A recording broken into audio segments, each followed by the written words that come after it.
तो आज नए चैप्टर का जो नाम है वो रिलेशंस एंड फंक्शंस। इसमें प्रीवियस क्लासेस में we have studied about sets के बारे में पढ़ा है। फिर सेट से ही अभी हम लोग कार्टेशियन प्रोडक्ट के बारे में पढ़ते हैं, और कार्टेशियन प्रोडक्ट की डेफिनेशन से ही रिलेशन आएगा, और रिलेशन की डेफिनेशन से को आगे एक्सटेंड करके फंक्शन मिलेगा, और फंक्शन का एक स्पेशल टाइप इनवर्स फंक्शन है, और इनवर्स से फिर इनवर्स ट्रिग्नोमेट्रिक फंक्शन पढ़ने वाले हैं, जो कि अपना नेक्स्ट चैप्टर है।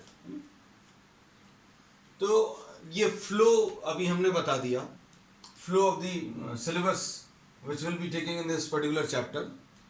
सेट्स अभी हम लोग पढ़ चुके हैं, कार्टेशियन प्रोडक्ट भी पढ़ चुके हैं, but we'll be having a short revision, a very small discussion about sets and Cartesian product.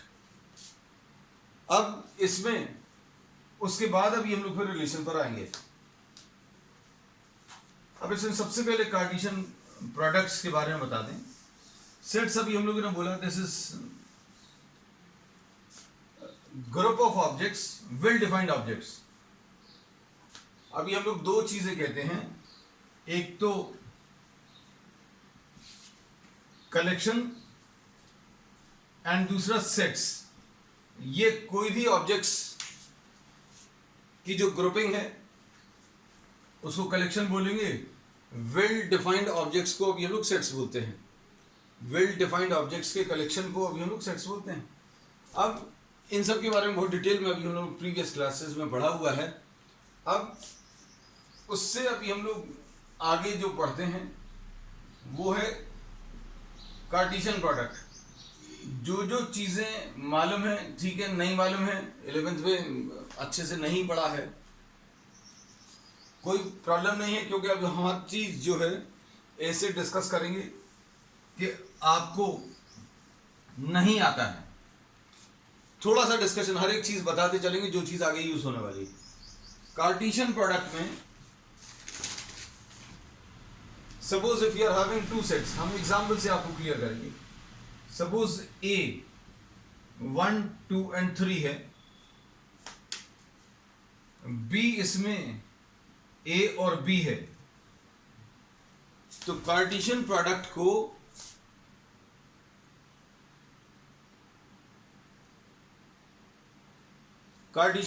को अभी हम लोग ए क्रॉस बी से रिप्रेजेंट करते हैं, इससे रिप्रेजेंट करते हैं। And this is the set of all ordered pairs A B such that A belongs to the first set and B belongs to the second set। इसमें अभी हम लोग यहां पर नाम देने के लिए सपोज ये 5, 6 ले लें।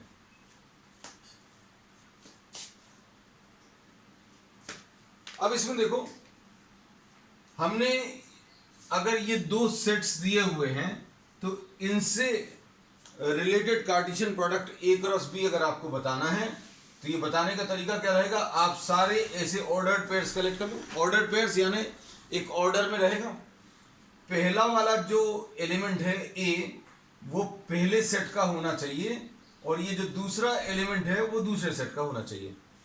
इस ऑर्डर्ड पेयर को अभी हमने ए और बी नाम दे दिया।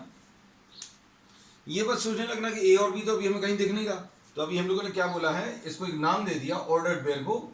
ऑर्डर्ड पेयर अभी हम लोग ऐसे रिप्रेजेंट करते हैं, नाम इसका ऑर्डर्ड पेयर है, मतलब 2 नंबर्स हैं, ऑर्डर्ड मतलब क्रम में है, कोई एक सीक्वेंस में है।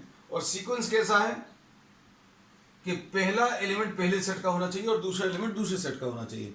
अब इसमें इस डेफिनेशन के बाद हम लोग ए क्रॉस बी अगर बनाएं तो ये ऐसा कुछ आ जाएगा, 1,5 एक ऑर्डर्ड पेयर, 1,6 फिर 2,5 और 2,6 और 3,5 और 3,6।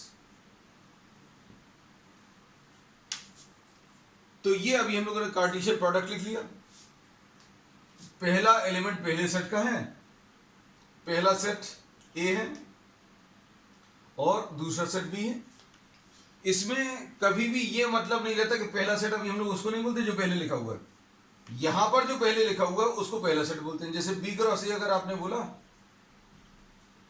तो बी क्रॉस ए क्या आ जाएगा, इसमें द फर्स्ट एलिमेंट, आप जितने भी ऑर्डर्ड पेयर्स लिखेंगे वो कैसे लिखेंगे, जो पहला एलिमेंट रहेगा वो पहले सेट का, और पहला सेट यहां पर बी है तो ये कितना आ जाएगा 5, 1, 5, 2, 5, 3, फिर उसका 6, 1, 6, 2 और 6, 3।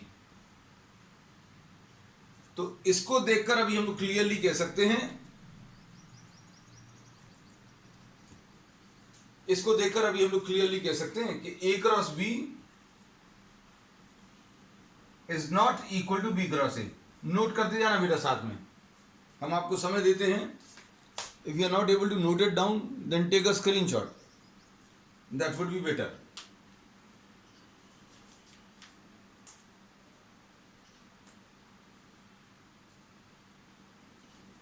अब इसके बाद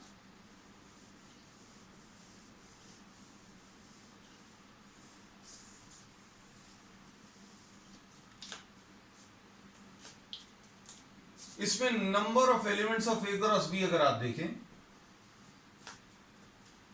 1, 2, 3, 4, 5 एंड 6, 6 एलिमेंट्स हैं। ए में अभी हम लोगों ने क्या लिया था, 1, 2, 3 लिया था, और बी में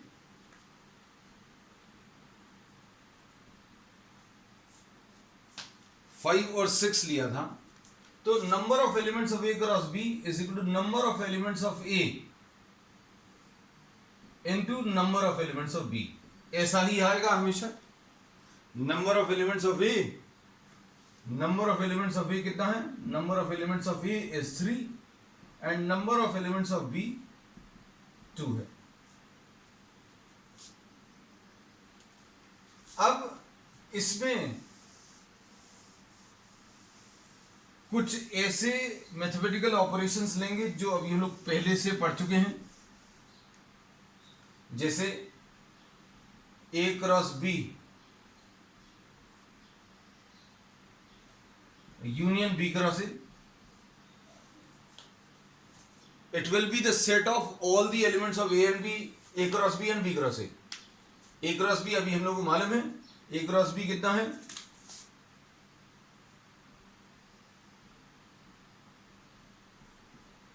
ए क्रॉस बी 1, 5, 2, 5, 3, 5, 1, 6, 2, 6 और 3, 6। बी क्रॉस ए में 5, 1, 5, 2, 5, 3, 6, 1, 6, 2 एंड 6, 3, ऐसा कुछ है। अब यूनियन अगर लेना तो इन सभी को मिला देना, तो मतलब 6 एलिमेंट्स ये वाले आएंगे और 6 एलिमेंट्स ये वाले आएंगे। आप पूरे लिख लेना, हम लोग यूनियन सिर्फ बता दिया, it will be the set of all the elements of A cross B and B cross A. ये 1, 5, 2, 5, चलो जल्दी से लिख दे रहे हैं, 3, 5, 1, 6, 2, 6, 3, 6, 5, 1, 5, 2, 5, 3, 6, 1, 6, 2 एंड 6, 3, ये यूनियन आ गया। अब इंटरसेक्शन कैसे मिलता है, इंटरसेक्शन यानी कॉमन एलिमेंट्स, ए क्रॉस बी और बी क्रॉस ए में कोई भी कॉमन एलिमेंट नहीं है। देख लो आप, ये 1, 5 है, ये 5, 1 है, कोई भी एलिमेंट ऐसा नहीं है जो कॉमन है। तो इसको अभी हम लोग ऐसा कहते थे कि if A intersection B, A intersection B यानी कॉमन एलिमेंट्स ए और बी में कुछ भी नहीं है,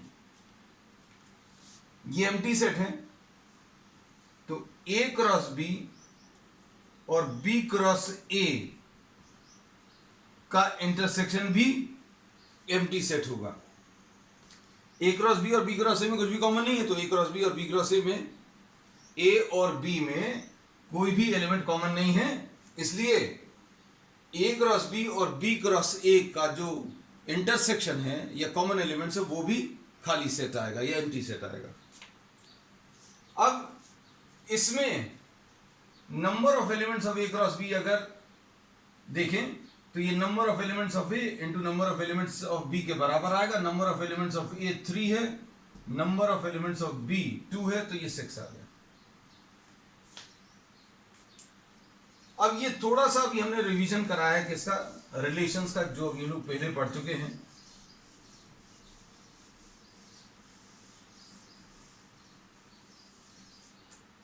एक चीज और बता दें क्योंकि ये सब चीजें यूज होंगी। सपोज फॉर एग्जाम्पल ए अगर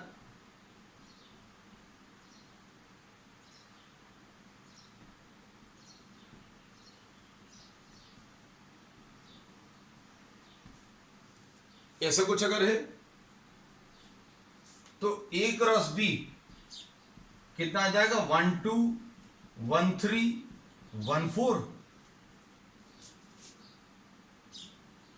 2 2 2 3 2 4 3 2 3 3 और 3 4, ऐसा कुछ आएगा।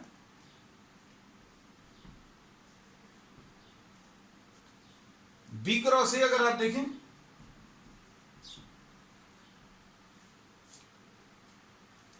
बी क्रॉस ए में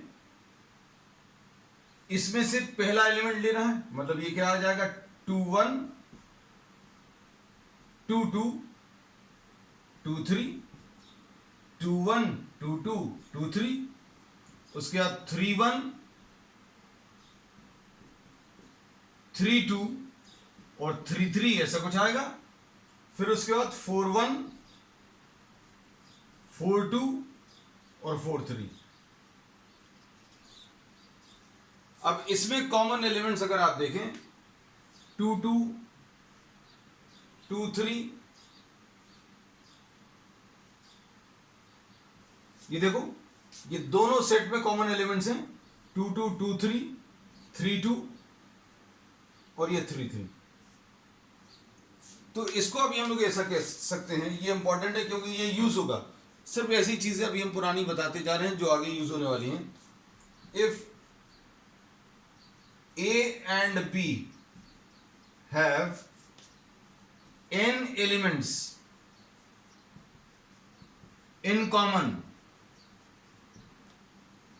यहां पर अभी हमारे पास 2 हैं, 2 एलिमेंट्स कॉमन हैं,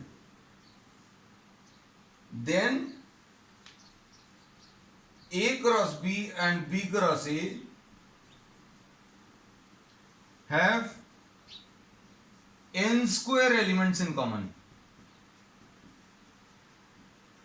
मतलब यहां पर कितना आ जाएगा, 2 स्क्वायर यानी 4।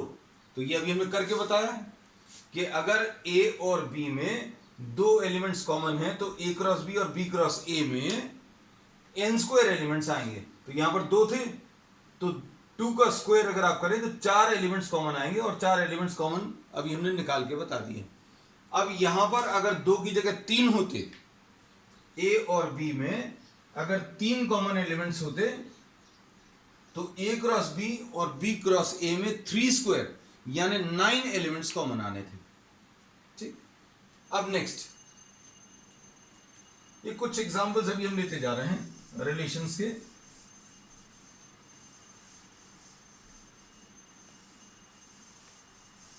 अब लास्ट जो चीज जो अभी हम लोग इसमें यूज करने वाले हैं, हम ये सारी चीजें इसलिए बता दे रहे हैं क्योंकि अभी हमें ऐसा लगता है कुछ बच्चों ने अगर अच्छे से नहीं पढ़ा होगा या नहीं आता है तो इस चैप्टर में दिक्कत ना जाए, इसलिए पुराने कॉन्सेप्ट्स एक बार उतने ही रिवाइज कराए हैं जितने ही आपको जरूरत पड़ेगी। अब इसके बाद अगर कोई एक सेट दिया हुआ है जिसमें 3 एलिमेंट्स हैं, तो नंबर ऑफ सबसेट्स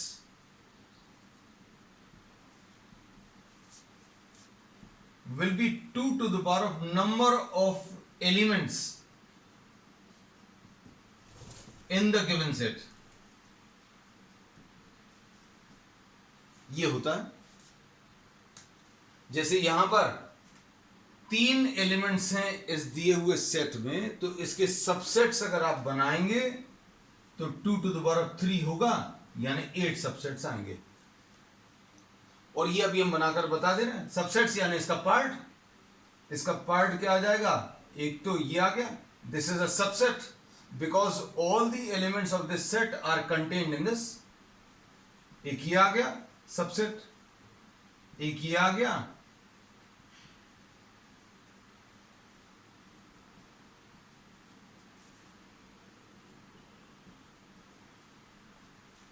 ये सारे सबसेट्स कहलाते हैं।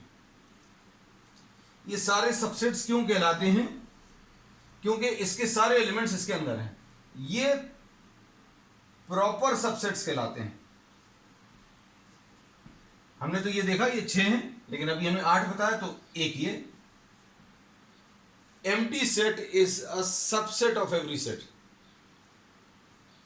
क्यों, क्योंकि इसके सारे एलिमेंट्स इसके अंदर हैं, इसके अंदर कुछ भी नहीं है, मतलब इसको भी हम लोग सबसेट मान सकते हैं। और पूरा दिया हुआ सेट कॉपी कर लो, एक ही आ गया। तो ये इम्प्रॉपर सबसेट्स कहलाते हैं। इम्प्रॉपर सबसेट कौन से होते हैं भैया, एक खाली वाला लिख लो, एक दिया हुआ पूरा सेट कॉपी कर लो, ये 2 इम्प्रॉपर सबसेट्स हो गए। तो ये भी याद रखना, number of subsets is what, 2 to the power number of elements in the given set. अब आ जाते हैं अभी हम लोग आज के इस टॉपिक पर, relation.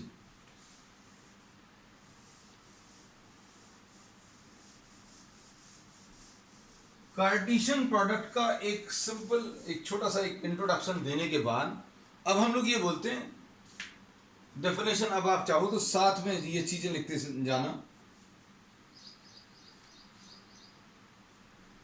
For 2 given sets A and B,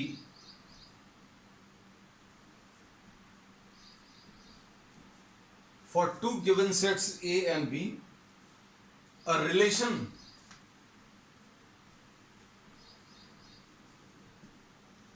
is represented by R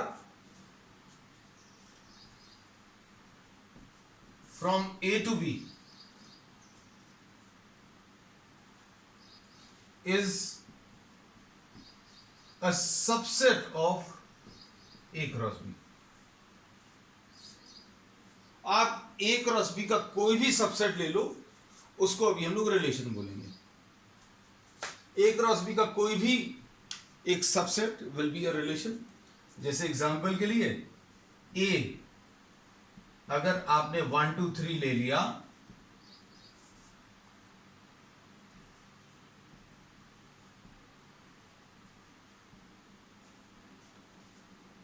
एक ही लिया अभी हमने जानबूझ के, ज्यादा क्यों है अभी हमें लिखना नहीं पड़ेगा। तो A क्रॉस B क्या आ जाएगा, या 1 2 और छोटा कर दे रहा है, A क्रॉस B क्या आ जाएगा,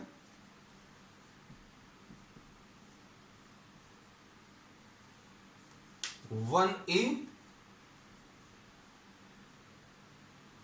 एंड 2A। अब इसका कोई भी सबसेट जो है रिलेशन रहेगा। अब इसके कितने सबसेट्स पॉसिबल हैं, कितने नंबर ऑफ सबसेट्स किसी सेट के पॉसिबल हैं। इस सेट में 2 एलिमेंट्स हैं, तो इसके सबसेट्स जो पॉसिबल होंगे 2 to the power of 2, यानी कि 4। ये अभी हमने पिछली लाइन में ही बताया, 2 to the power of number of elements. अगर आप ले ले तो नंबर ऑफ सबसेट्स मिल जाएगा। तो यहां पर कितने हैं, यहां पर 2 एलिमेंट्स हैं, इसलिए यहां पर 4 सबसेट्स पॉसिबल हैं। और अगर अभी हमने एग्जाम्पल में ऐसा लिया होता तो A क्रॉस B क्या आया होता, 1A 2A, और यहां पर एक एलिमेंट और आता। अब इसमें कितने नंबर ऑफ सबसेट्स आप लिख सकते हो, सारे लिख लो, उन सबको रिलेशन बोलेंगे। इसमें कितने सबसेट्स पॉसिबल हैं, एक, दो और एक, तीन एलिमेंट्स हैं, तो 2 टू द पावर ऑफ 3 यानी 8 सबसेट्स पॉसिबल है, मतलब 8 रिलेशंस होंगे। रिलेशन क्या होंगे वो देखो जरा। अगर 1 और A अकेला अगर लिख दिया तो ये एक रिलेशन होगा। इसमें 1 को आपने A से रिलेट कर दिया, 1 को A से रिलेट कर दिया। इनको अभी हम बहुत सिंपल एग्जांपल्स में बता देंगे। R2 अगर आप देखें,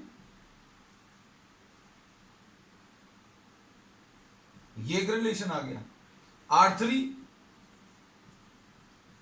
3 और A आ गया। R4 1 2 सॉरी 1A और 2A आ गया। ऐसे बहुत सारे लिख सकते हैं। R5 1A और 3A, R6 2A and 3A। ये 6 ये आ गए। एक ये वाला हमेशा रहेगा ही, और R8 अगर लिखना है तो ये पूरे कॉपी कर लो, 1A 2A and 3A note कर लो। अब हम बहुत सिंपल एग्जांपल से अभी आपको सारी चीजें क्लियर करेंगे।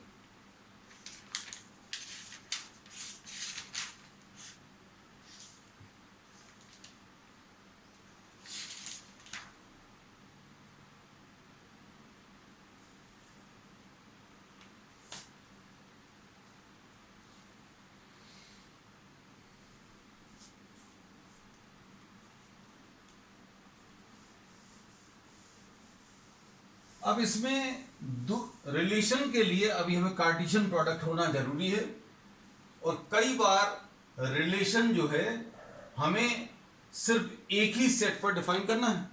तो अभी हम लोग ये रिलेशन जो डिफाइन करेंगे A क्रॉस A पर डिफाइन करेंगे।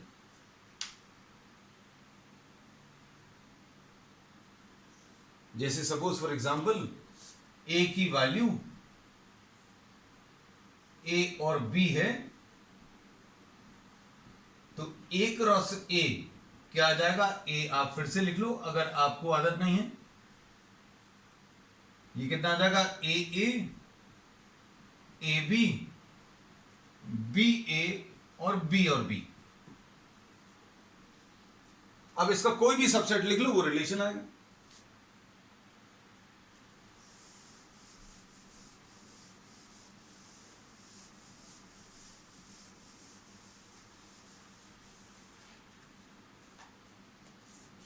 अब देखो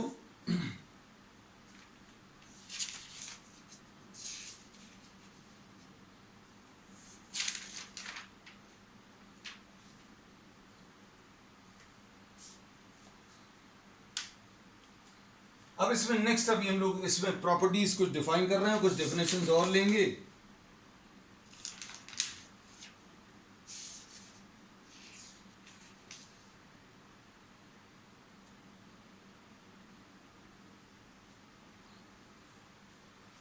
सपोज आपको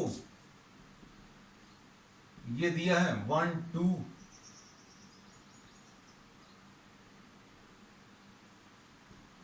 3 4 5, और आपको इसमें एक रिलेशन ऐसा डिफाइन किया हुआ। अब इसको अच्छे समझना, क्योंकि इस एग्जांपल से बहुत सारी चीजें बहुत अच्छे से क्लियर हो जाएंगी। Relation will be what, N ordered pair A cross A में, और सच that X is greater then Y। आपको A क्रॉस A में आपको ये जो दिया हुआ सेट है उसमें, क्योंकि एक ही सेट दिया हुआ है और हमें रिलेशन जो बताना रहता है वो किसमें बताना रहता है, कार्टेशियन प्रोडक्ट में। तो अभी हम लोग ए क्रॉस ए में ये रिलेशन डिफाइन करेंगे और रिलेशन प्रॉब्लम में दिया रहेगा, इसके बारे में मत सोचना ये कहां से आ गया एक्स ग्रेटर देन वाई। अभी ये ऐसे कई टाइप के अभी हम लोग डिस्कस करेंगे। अब जैसे एग्जांपल के लिए आपको ये रिलेशन दिया हुआ है, this relation is defined by the order pairs X Y such that पहला वाला नंबर इज ग्रेटर देन दूसरा वाला नंबर। अब हम लोग इसमें आर कैसे लिख सकते हैं, क्या इसमें ऐसा लिख सकते हैं? नहीं लिख सकते। क्यों नहीं लिख सकते? क्योंकि पहला नंबर जो है बड़ा रहना चाहिए दूसरे वाले नंबर से। तो क्या आ जाएगा इसका बताओ? 2 1 एक एलिमेंट आ सकता है, और थोड़ा सा छोटा कर देना, चलो अच्छा 2 1 आ सकता है, 3 1 भी आ सकता है, 4 1 भी आ सकता है, 5 1 भी आ सकता है, और कुछ आ सकते हैं? बिल्कुल आ सकते हैं। 3 2 4 2 और 5 2 आ सकते हैं। अब इसके बाद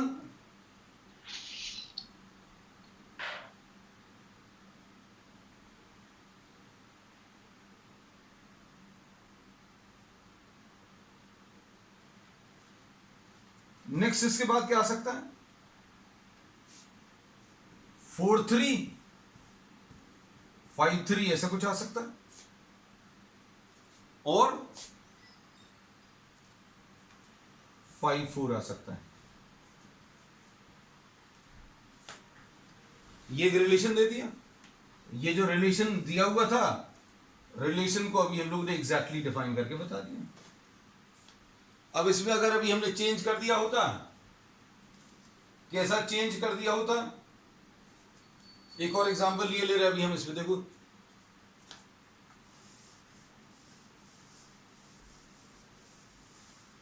अगर इसमें x इज ग्रेटर देन और इक्वल टू लिख दिया होता, अगर इसमें ग्रेटर देन और इक्वल टू लिख दिया होता तो क्या होता? इसमें जो भी अभी हमने एलिमेंट्स पुराने वाले लिखे हैं वो तो आते ही, और साथ में ये 1 1 भी आ जाता, 2 2 भी आ जाता, 3 3 भी आ जाता, 4 4 भी और 5 5 भी। और बता दे रहे हैं इसमें suppose in the same set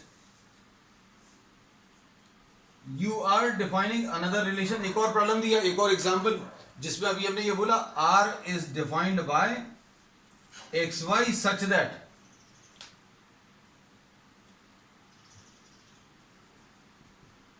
x plus Y is greater than 10।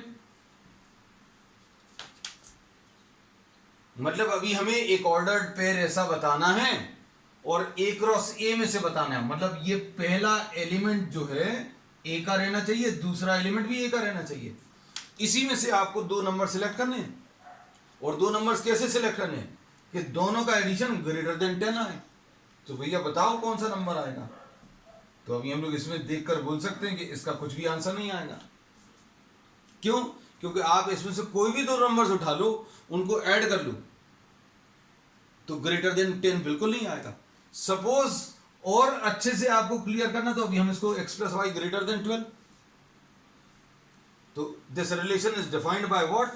X Y such that x plus Y is greater than 12।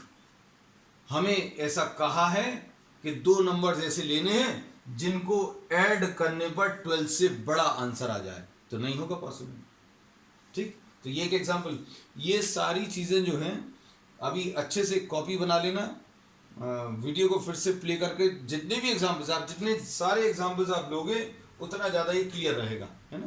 क्योंकि ये रिलेशंस है, रिलेशन बहुत सिंपल है। रिलेशंस के बेसिस पर फंक्शंस डिफाइन करेंगे, और फंक्शंस में अभी हम लोग कहते हैं अगर आपको अच्छे से कोई एग्ज़ाम क्लियर करना, कॉम्पिटेटिव एग्ज़ाम कोई भी हो, अगर आप इंजीनियरिंग एंट्रेंस के लिए प्रिपेयर कर रहे हैं या कॉमर्स विद मैथ्स वाले CA/CS फाउंडेशन के लिए अगर प्रिपेयर कर रहे हैं, तो उनको आगे जाकर इन सब की तैयारी करनी ही पड़ेगी, है ना। अब सपोज फॉर एग्जांपल अभी हम लोगों ने ये बोल दिया कि x प्लस वाई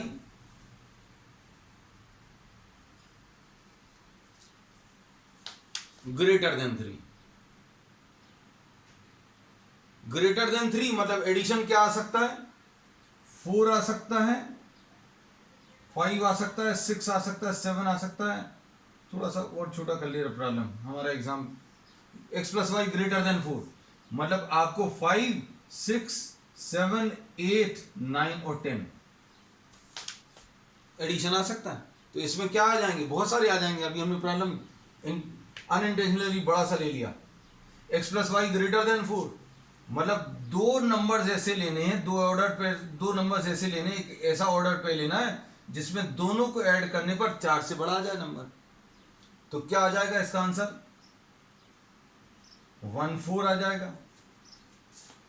और क्या आ जाएगा, 4 1 भी आ जाएगा। और उसके बाद 2 4 आएगा, 4 2 भी आएगा, 3 3 भी आ जाएगा। और ऐसे बहुत सारे बनेंगे, है ना। तो अभी हम लोग ये कहते हैं कि ये जो रिलेशन है, जो भी रिलेशन आपको प्रॉब्लम में दिया हुआ है, उस कंडीशन को सेटिस्फाई करने वाले आपको आंसर्स बताने हैं। अब आपको अगर हमें एक और एग्जांपल ले लेना, अच्छा, क्योंकि इसी में सारे नहीं ले लेंगे।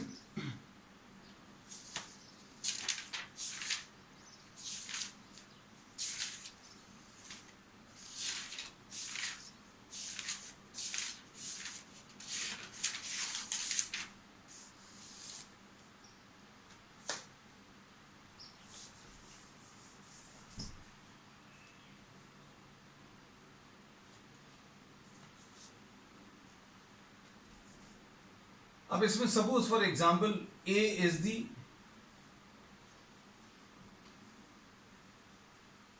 Set of lines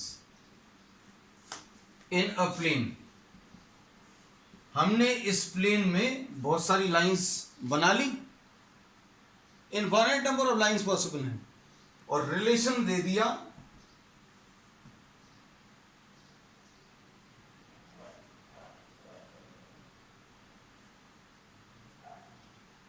L1, L2 such that L1 is parallel to L2। अब ये रिलेशन अच्छे समझ में आता होगा आपको। इसके अंदर, इस प्लेन के अंदर बहुत सारी लाइंस हैं, और आपको सिर्फ कौन सी ऐसी लाइंस लिखनी है या कौन सी ऐसी लाइंस बतानी है जो पैरेलल है। तो since we are not exactly defining the number of lines, तो अभी हम लोग बोलेंगे ये भी एक रिलेशन का एग्जाम्पल है। और अभी देख ले रहे हैं,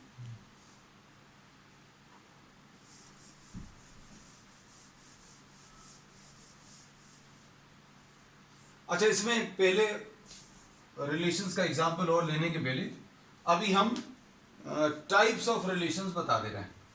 नेक्स्ट,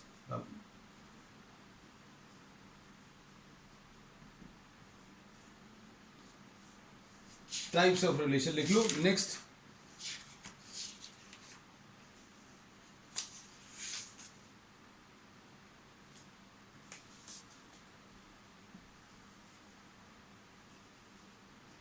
सबसे पहला reflexive relation.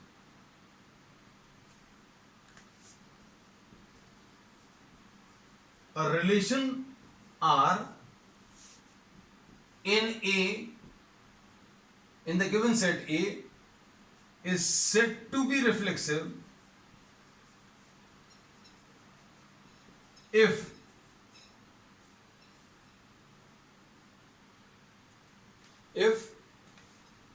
every element of A is related to itself। अब ये बहुत काम की चीजें हैं।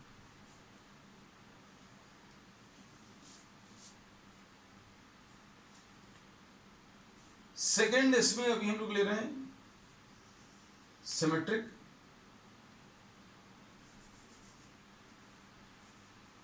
ये सारे अभी हम एक्सप्लेन कर देंगे आपको और एक एग्जाम्पल की मदद से। क्योंकि डेफिनेशंस तो किताबों में भी दी रहती हैं। तो सिमेट्रिक में अभी हम लोग क्या बोलते हैं कि suppose R is a relation, suppose R is a relation in a set A,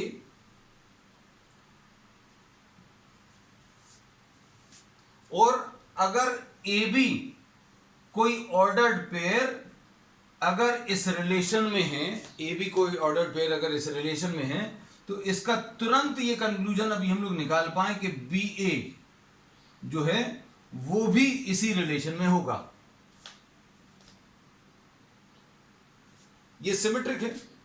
इन सब के ये सारी चीजें जो अभी हम बता रहे हैं, इन सब को बहुत अच्छा एग्जांपल देंगे, ये बिल्कुल ये डेफिनेशंस भी रब नहीं करेंगे।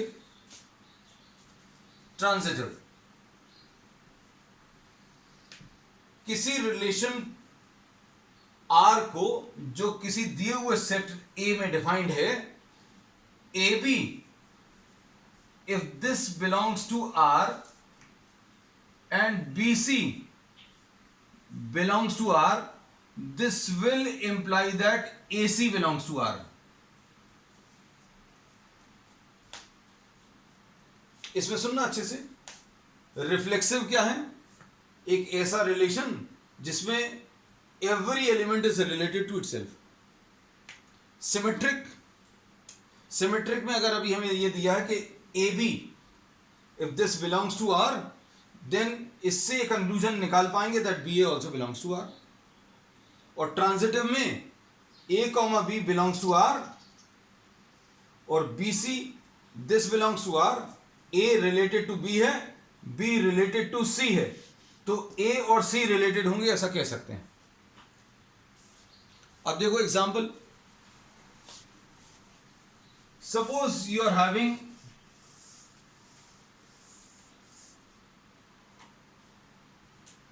A is a set of lines in a plane। बहुत सारी लाइंस हैं, किसी एक प्लेन में बहुत सारी लाइंस बनी हुई हैं, और रिलेशन अभी हमने बताया ये पैरेलल टू, रिलेशन अभी हमने बोला पैरेलल। तो क्या ये रिलेशन रिफ्लेक्सिव है? सोचकर देखो, इसका मतलब ये है a relation is said to be reflexive if every element of A is related to itself. क्या हर लाइन को पैरेलल टू इटसेल्फ कंसीडर कर सकते हैं? जैसे ये लाइन है, एक लाइन L है, तो क्या अभी हम लोग कह सकते हैं L is related to L? Yes, कह सकते हैं। Every line can be considered parallel to itself. तो ये रिलेशन जो है ये रिफ्लेक्सिव है। अब इसके बाद सिमेट्रिक है क्या? सिमेट्रिक का मतलब क्या है? अगर L1 और L2 बिलोंग्स टू R दिया है, L1 और L2 बिलोंग्स टू R का मतलब क्या है? L1 is parallel to L2। तो क्या इससे ये मतलब निकाल सकते हैं कि L2 is parallel to L1? L1 L2 belongs to R है, मतलब L2 L1 also belongs to R। अगर L1 एक लाइन है और L2 एक और लाइन है, L1 पैरेलल टू L2 है, तो क्या इससे ये मतलब निकाल सकते हैं कि L1 पैरेलल टू L2 है तो L2 पैरेलल टू L1 होगा? यस, कह सकते हैं। तो ये रिलेशन जो है सिमेट्रिक भी है, सिमेट्री भी बता दी अभी हमने। हम 2-3-4 एग्जांपल्स लेंगे, इसमें पूरी जितने भी कॉन्सेप्ट्स हैं वो सब अप्लाई हो जाएंगे। अब तीसरा वाला, तीसरे वाले रिलेशन में अभी हम लोगों ने क्या बोला था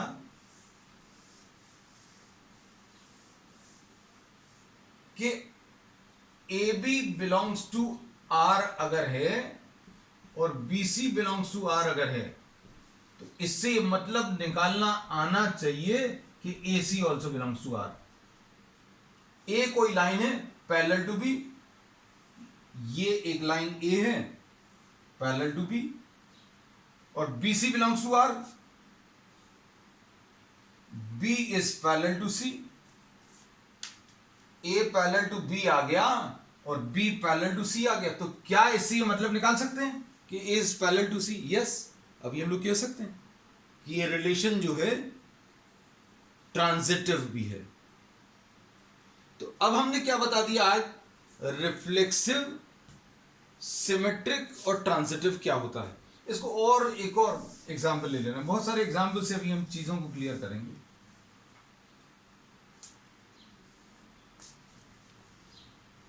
suppose A is the set of children in a family, और रिलेशन है ब्रदर। ये बहुत अच्छे से समझ में आएगा। क्या ये रिफ्लेक्सिव है? क्या किसी को हम खुद का भाई मान सकते हैं? इज ए रिलेटेड टू ए? तो कुछ लोग कह सकते हैं हाँ, कुछ कह सकते हैं ना, इसमें मतलब इसमें दो मत हो सकते हैं। तो अभी हम लोग ऐसा कह सकते हैं, इज ए रिलेटेड टू ए? तो किसी भी चिल्ड्रन को खुद का भाई कह सकते हैं। तो इसमें अगर ये बॉय चाइल्ड है तो इसमें तो फिर भी डाउट रहेगा। अगर ये गर्ल चाइल्ड है तो डेफिनेटली किसी भी लड़की को, suppose if this is a girl, this will not be related to itself. Symmetry, symmetry में क्या बोल सकते हैं?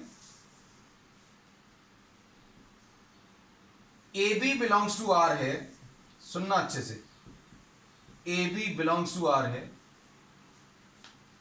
ए बी का भाई है, A is brother of B. क्या इससे ऐसा लिख सकते हैं B A belongs to R? जरूरी नहीं है, क्योंकि अगर भाई ये लड़का है, ये लड़की है, suppose this is the boy child and this is the girl child, तो ए इज ब्रदर ऑफ बी, ये तो चलेगा। लेकिन इससे क्या ये मतलब निकाल सकते हैं कि B brother of A? No, we can not say. तो अब ये जो रिलेशन है ये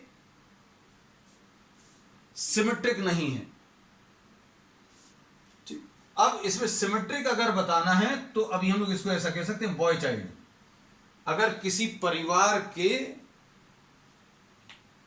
सिर्फ बॉयज का सेट अगर अभी हम लोगों ने ले लिया तो जरूर अभी हम लोग ये कह सकते हैं that if A is related to B then B will also be related to A.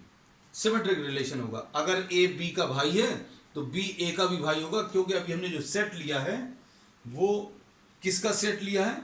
Set of all the children, set of boys in the family. ठीक है, अब आज के लिए इतना ही ले रहे हैं, कल अभी हम लोग इसी को कंटिन्यू करेंगे आगे। ठीक है, दैट्स ऑल फॉर टुडे।